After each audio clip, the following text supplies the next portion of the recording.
Right, back on the track again, guys. Meet Mark Casswell. He works for Climate Friendly, and we just want to have a bit of a chat about the carbon side of things and farming and being regenerative. Hello. G'day. Thanks for joining me. No worries. Thanks for having us. So this whole thing about carbon sequestration, first Yep. of all, what is it? Yep.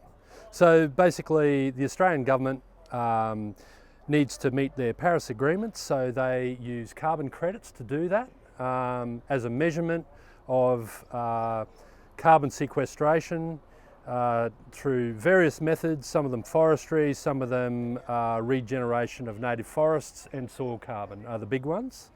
So they pay a price for a tonne of carbon, and that is traded as an Australian carbon credit unit, which is a audited and strongly controlled financial instrument.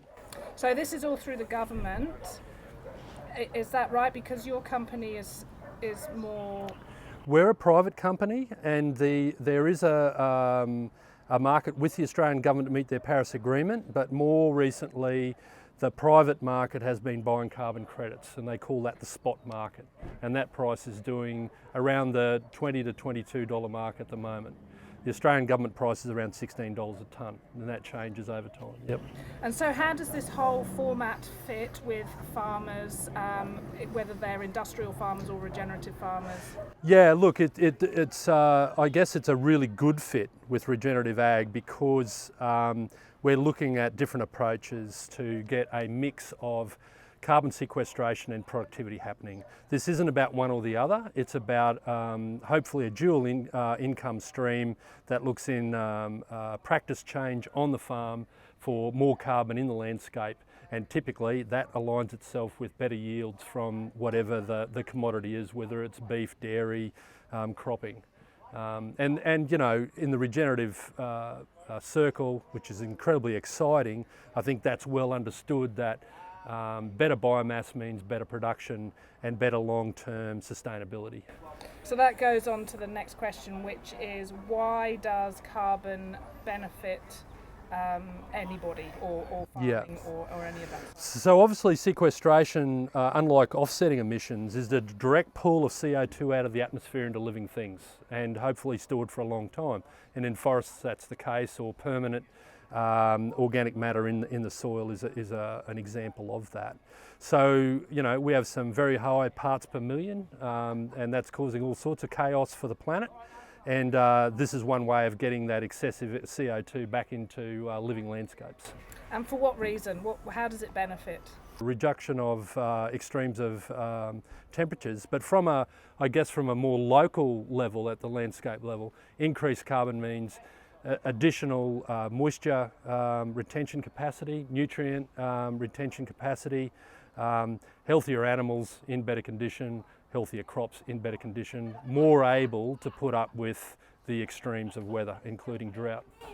Okay, and so does this have a knock-on effect to the consumer as well? Well, the consumer's in the same climate as the producer, so yep, they'll be a little bit cooler. They might have their head above water a little bit on those coastal zones. That'll be interesting over the next 100 years. Yeah.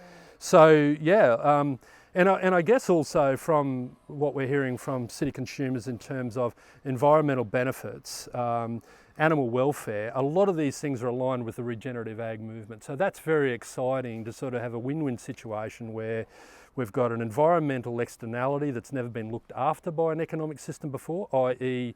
CO2 getting the atmosphere, but also it lines up regenerative ag, which is looking at a more healthy food put in front of people done in a more sustainable way. So it's a very exciting space to be in. Personally, I love these sorts of workshops in this area. I've got an extensive land care background and experience, so regenerative ag scene is a very good place to be. Yeah, and so we're at Kandanga Farm Store today. Yep. And Mark was in the back row as somebody was presenting from New South Wales, because obviously we can't cross the border. So yeah, I mean your line of work's pretty exciting in that respect. Yep. And have you been here before? Yes, yeah. I've had previous employees with land care in this very area. I used to live in Kinkin across the road. So yeah, I love this patch. And I guess it's a very much a melting pot of peri-urban activity, and by that I mean we're close to big populations, but we're also got a rural area where there's production happening in all spheres. And I suppose at Kandanga Farm Store, this is really a hub of the slow food movement.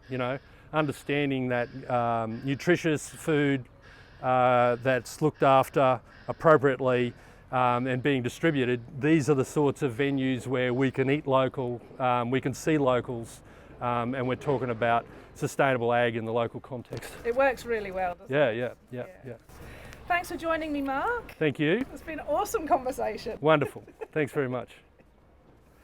Brilliant, thank you.